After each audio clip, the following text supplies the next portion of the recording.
एक बार एक बहुत ही गरीब परिवार रहता था। परिवार में माँ, पिता और बेटी थी। पिता ही कमाने वाले थे और उनकी बुनियादी ज़रूरतों को पूरा करने के लिए ही काफ़ी था।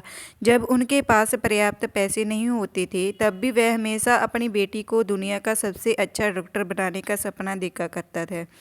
वह अपनी बेटी से बहुत प्यार करते थे। उनकी बेटी अच्छी संतान थी। यह उसके हाई स्कूल के परिणाम का दिन था। पिता की एक इच्छा के अनुसार उनकी बेटी राज्य में प्रथम आई। पिता बहुत खुश हुए और उससे कहा, आज मुझे तुम पर गर्व है और खुशी है। मुझसे कुछ भी मांगो जो तुम चाहते हो कि मैं तुम्हारे लिए खरीदूं। बेटी ने जवाब दिया, पापा मुझे वह ड्रेस चाहिए जो मैंने आपको उस दिन दिखाई थी, लेकिन उसकी कीमत 1500 रुपये है। मैंने आपको उस दिन खरीदने के लिए नहीं कहा था, लेकिन कृपया क्या आप मेरे लिए वह खरीदेंगे।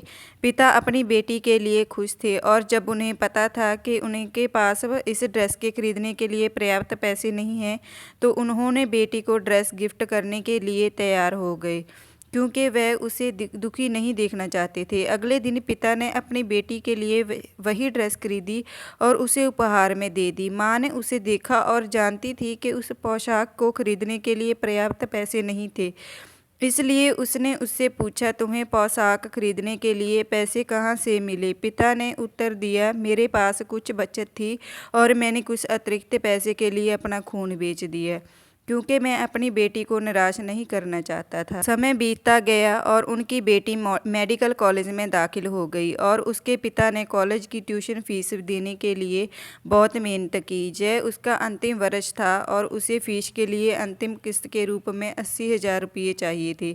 पिता के पास पर्याप्त पैसे नहीं थे, लेकिन फिर भी उन्होंने किसी तरह वह फीस चुकाई। माँ जानती थी कि पैसे नहीं हैं, इसलिए उसने उससे पूछा, तुम वह पैसे कहाँ से लाए हो? क्या आपने वह पैसा कमाने के लिए कुछ गलत किया है?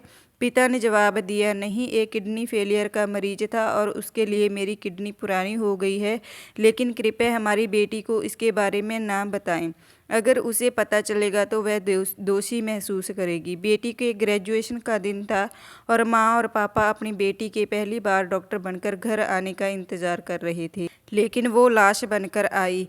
उसने खुदकुशी कर ली, क्योंकि उसे उस लड़के ने धोखा दिया जिससे वह प्यार करती थी। अब अगर हम सोचें तो क्या हम जवाब दे सकते हैं कि असल में मरा कौन है? इस स्टोरी का मोरल क्या है? हमें अपने जीवन को उनके लिए महत्व देना चाहिए जो हमसे प्यार करते हैं, ना कि केवल उनके लिए जो प्यार नहीं करते हैं।